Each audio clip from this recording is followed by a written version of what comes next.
Hey, and welcome back to the channel. In today's video, I'm going to go back to the Canna plants that I had stored in the house. One was upstairs where it got sun and light. Two were in the basement where I kind of kept them watered, and they got light, but they basically were allowed to go mostly dormant. But all of them maintain some green shoots. And I've had them outside for a little over a week now in a mostly shaded area outside of the pond. So in this video, I'm going to trim them up to remove the dead material and get them ready to go back in the water.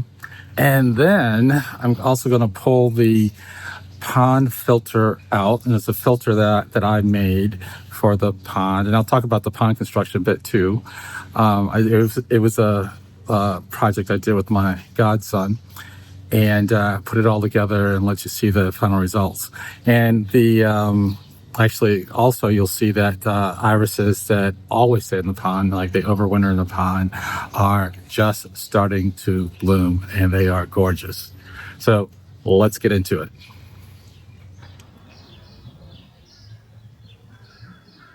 Here are the Cannas again. And I talked about this in the last video. This is the one that gets to be like well over 6 feet tall in one season. It's got lots of nice sprouts coming out. This other variegated Canna is also doing well. And these two again were the ones that were in the basement. So again, they came through the winter just fine. This is the one that I had upstairs, and I got it to bloom actually in the house during the winter months, but it's still got kind of like similar appearance to the other ones.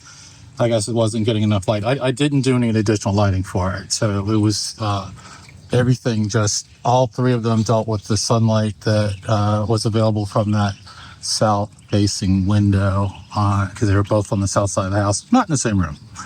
So I'm about to do surgery on this guy, and you can see, the old roots, and when it's back in the water, it'll grow new roots that enable it to pull nutrients from the water, from the fish being in there, and exchange oxygen.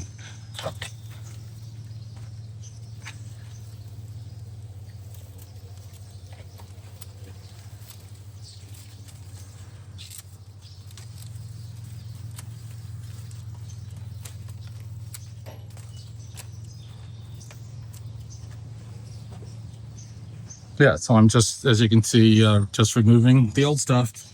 Don't need it. Yes.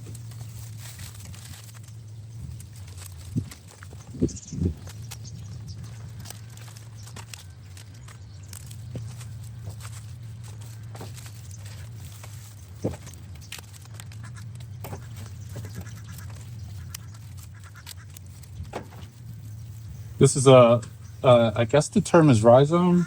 From a Canna that tried to escape from the pot. This feels dried out, so yeah, it's dead. But that's how I'll look up the correct term for it.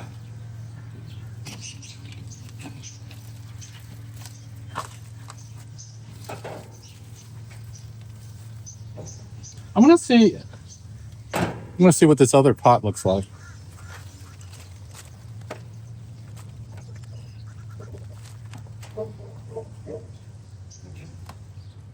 Look at that big fat old worm in there.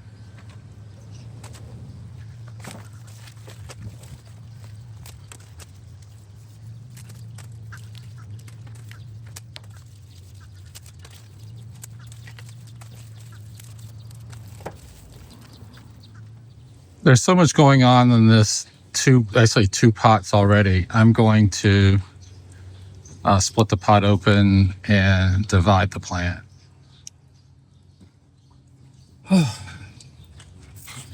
So here are the two plants that were in that. Here's what the result of dividing is, the two plants. I'm just going to let it go at this and not force more trauma on it. There's plenty of roots here, and next year I think I'll have more dividing to do.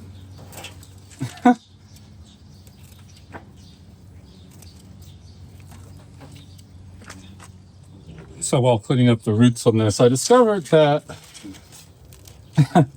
part of this root was a nice chunk of granite that I was using as ballast in the bottom of the pot to keep the pot from blowing over. Now it makes more sense. So more work to do. And so I just put the new plants in nursery pots, and the nursery pots will be going into this milk crate. And I started using milk crates for two reasons. It's easier to lift the plants out in the fall when it's time to take them back in the house, when you have handles on things. And it's easier to put rocks in it to hold the plants from being blown over in high wind situations. Yeah, you figured it out. I couldn't get those two back into one small milk crate, so I had to use two milk crates, and that works. Now I have to find another milk crate for one of the other plants. Changed my mind. I found this this basket lurking in the basement, and I can get two. I'm going to see if I can get the third Canna, which is a different breed than these are, in that as well. It'll be a cool arrangement. This is the other plant that lived in the basement and survived the winter just fine. You see the nice new growth on top, and I'll clean up the bottom.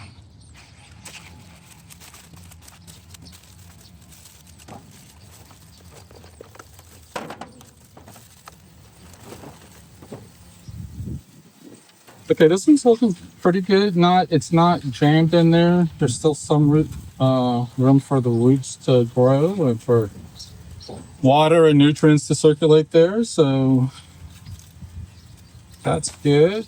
I will remove this dead material.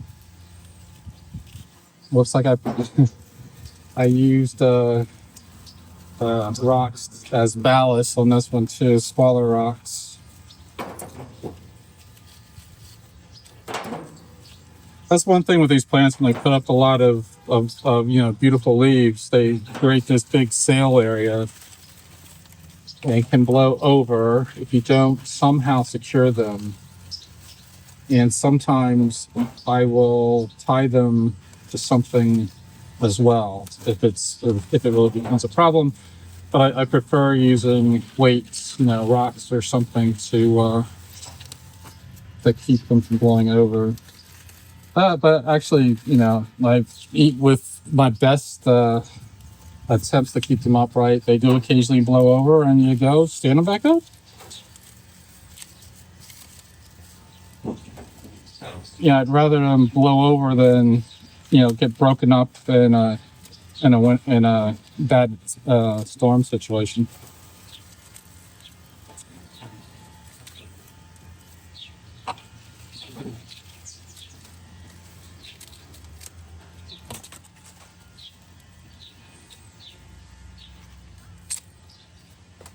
So I'm trying. You can see I'm feeling on that one. I could tell that it's still green inside, so it's still growing. And sometimes the new growth will continue, or it'll send up another shoot. So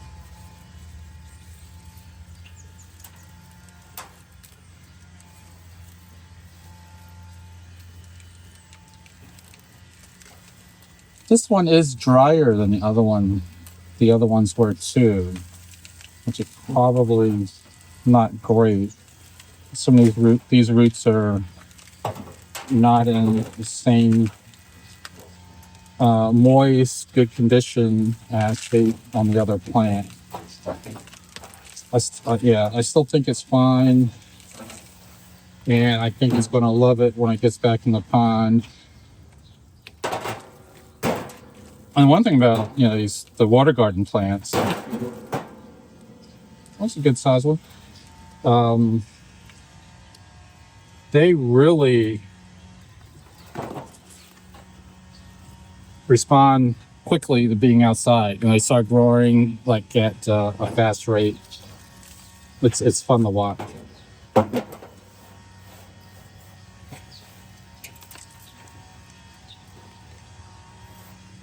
You know what I think I'm gonna do? I'm gonna leave those other two in the one basket, and we put this one in one of the milk crates separately.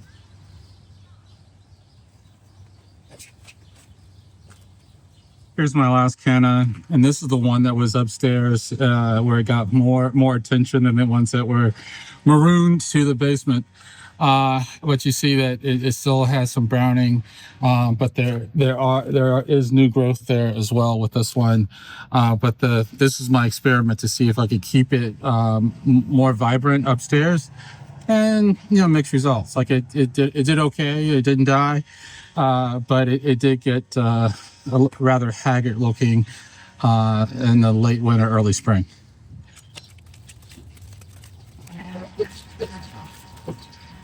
Well, the other thing that's different about this plant is that I put it in a planter that stays in the pond, so the whole pot doesn't go back in. So I did a couple things with my little experiment. So I plant this in a pot that's already in the pond. I'll show you that in a minute. And then I have to take it out of that because it will die if I leave it outside in the wintertime. So, whoops, yeah.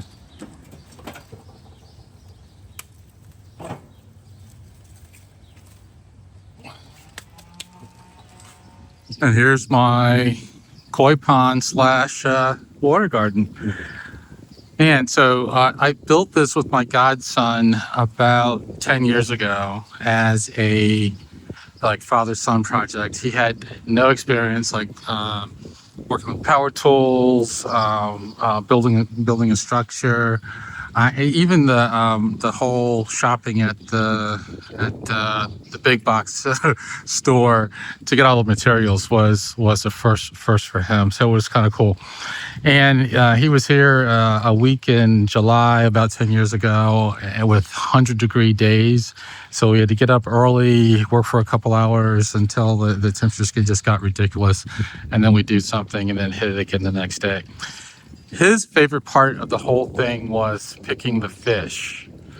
And, I'm sorry to report that I don't think any of those original set of fish is here now. I think the last one died last year. But the fishing here now, I've probably had 5 years-ish. And it's mostly koi, but there are a few goldfish in. And I'm not a big koi collector. I like these because they're beautiful and they grew up here. But I got them at PetSmart for a few bucks each. So it just goes to show you, if do you, but if what you want are some beautiful fish, they're available to you at not the crazy, I shouldn't say crazy, but the prices that collectors are willing to pay for them, and again, do what you really enjoy. These iris here they obviously stay in the pond all year, and they're just about to bloom this beautiful yellow blooms. And this other plant, I'll have to look up the name. I can never remember it. I forget it all the time. But they are actually native to this area and overwinter in the pond too. So they grow up from the bottom of the pond. You first see them with these little leaves, and then they grow up, and they bloom little purple flowers when I guess in July-ish, and then they bloom for the rest of the season. So I'm going to now put the plants in the water and then change the filter. And I think I'll do it in that order. Yes, I've justified it. So I'll put the plants in and then clean the filter. And the filter. Oh, I can talk about the filter now. So whoops. I messed up everything.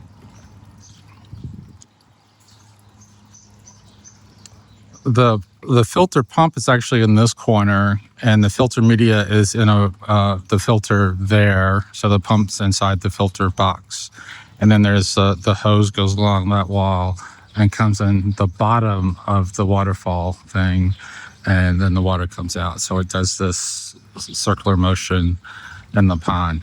And actually, I last cleared this filter as I was taking the water plants out of the pond to take them inside the house at the end of last season. So it's done really well. So you'll see when I get everything cleaned up and turned back on, that the amount of flow out of there will be much increased. Yeah, let's do it.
So sorry about that. That kerfuffle I had over here was I realized that I put the plants in the basket down on top of the water hose, and when I have to pull the filter up, the hose has to come up with it. So I was going to cause a mess for myself. So that looked a little messy, but it was done with good reason. And another thing I forgot to mention is with these cannas, they have to breathe air. So you can't put them, they have to have green growth above the water line, or if you put them in too deep where they can't get air from some green growth, they'll drown. And I found that out the hard way with this beautiful plant that I had that was all red. The leaves were red, it bloomed red, it was gorgeous. I've never seen one, and I don't know the name of that one, so I haven't been able to order it, but it was gorgeous. And that first season, spectacular. The next season, I drowned it. So remember, and that's a good reason, if your plants do die back over the winter, bring them outside, give them some water and some air and some light, and get them growing again before you put them in the water, and they'll do well for you. So now it's time to do the filter. So first thing with the filter is unplug it, kill the power. And I'll probably start with the filter box over here, and then take the waterfall. There's filter media in the waterfall too, so I'll take that out, clean everything off. And so people will tell you to use pond water to clean your filter. You're going to watch me use a water hose, and I'll use the dechlorinator treatment afterwards. So just, there are different schools of thought on that one, but practically, and you'll see, it'll be obvious in a minute when you see how much muck is on everything that I need to hose it down. Okay?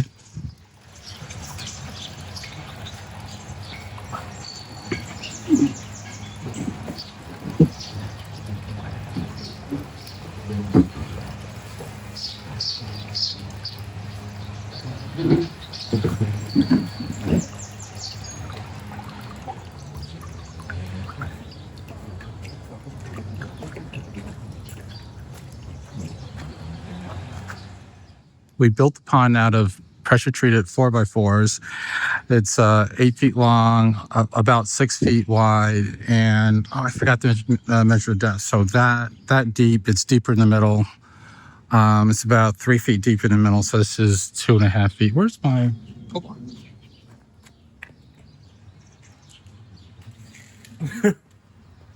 I meant to measure this before the thing. Yeah. So it's about 22 inches tall at the sides and 3 feet in the middle to get plenty of water depth. During the coldest parts of the winter, it can form ice on top, but it's never frozen solid. Now, in the construction, we Lincoln logged essentially the 4x4s and I ran rebar like from the ground. Like I did a very basic concrete kind of foundation around, got it pretty level, and then started building the frame up, and with rebars that go from the earth through the foundation all the way up, and then they're stacked on. And then there's a pond liner, and if you do the math, there's an online store that'll tell you what size pond liner you need. And the top row, so the pond liner goes does not go to the top row, it goes to the row below it, and the top row actually holds the pond liner in place. So that works. And it has a secret, I shouldn't say secret function, a cool function. One of the issues with ponds is when you get a really heavy rain, they can overflow. And if they overflow, I mean, there's stories where like very large, very expensive fish escape because their pond overflowed. This one is above ground. It's partially below ground, but basically above ground. And when it overflows, the water actually comes out. It overflows the pond liner and comes out below this top row. So I don't worry about it overflowing, which is a good thing. Yeah, so you can see the mucky stuff that's in there. So let me get busy with that.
Okay, here's my filter box, and it is a a modified toolbox, basically. So big box store, bought it, took my drill to it.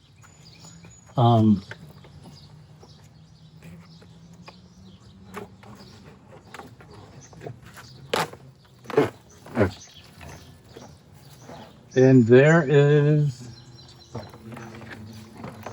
ooh,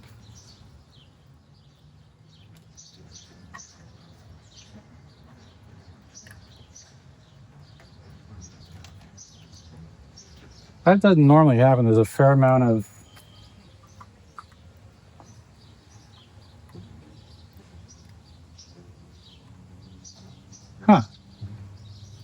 okay. fair amount of biological stuff. Okay, so this is, I did a little experiment with this. Normally, I have this thing packed with filter media, and it'll run until you get a lot of this muck accumulated, and then the pond slows down and you have to clear it. So I tried an experiment and took all of it out of here and just had the filter media in the, and I just had the filter media, can't see it, and the waterfall thing, which is that bag of lava rock over there now.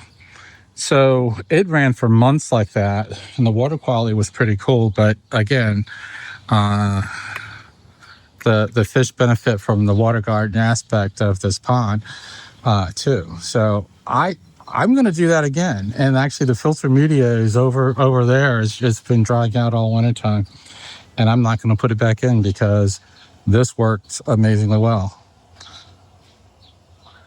So there.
Okay, so in the bag, I have lava rock and that's it. So and again, I have used other filter media in the past, and it works. It just clogs up quicker, and you have to change it more. So that's a trade-off.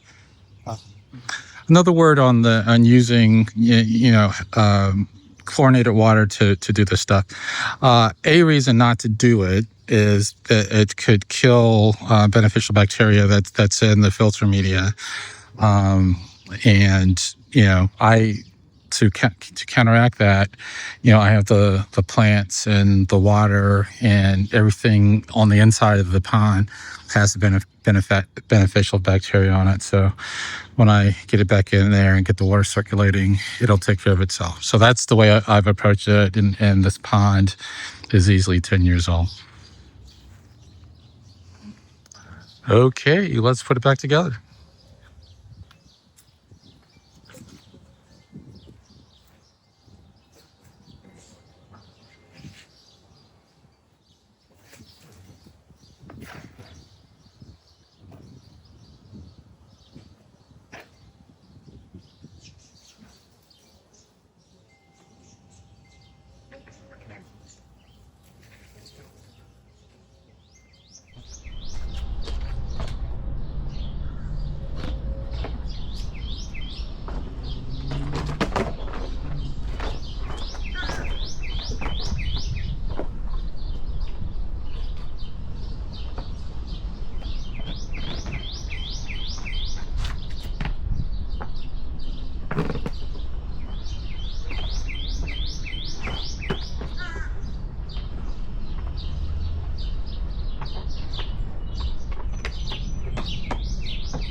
I forgot to mention, I do have another filter component.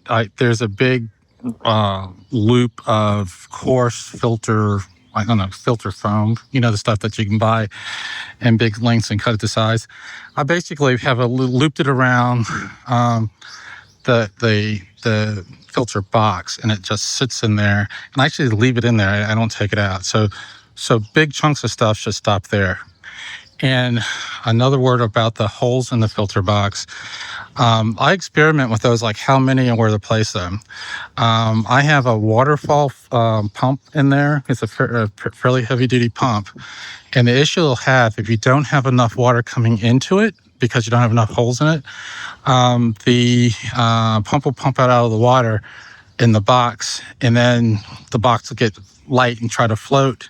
If it floats up, then it'll start sucking in air, and you'll lose your water circulation. So that's a experimentation thing if you want to try it. And the rocks still are necessary to keep the filter box in the bottom of the pond. Otherwise, it still might float up. But it doesn't starve itself for water with the amount of holes I have in it. And ironically, holes in the top have always been necessary. You know, I've done different iterations of these. I've used 5-gallon buckets, etc. And it's always been necessary for water to be able to get into the top for that a design. I'll use the word design for that design to work right. So now's the time to get things running again.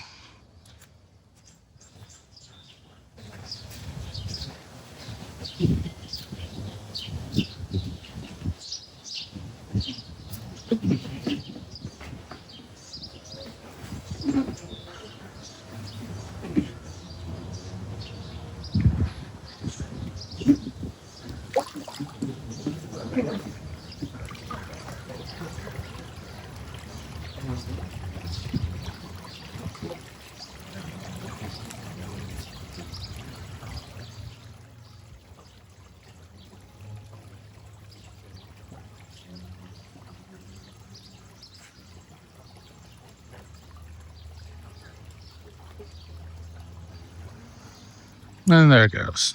And then, I picked up a lot of stuff that was settled at the bottom of the pond, moving everything around. So that'll settle pretty quickly and the water will clear up. And the fish actually love it when the pond's running pretty fast, when the water circulation is pretty fast. You'll see them like down below in front of it, kind of like shooting the rapids or something. So I guess I'll do an update on this after the Canna start growing and being more beautiful. And there'll be a lot more blooms in those irises as well coming up. So hope you enjoy the video and come back for more. I'll see you in the next video.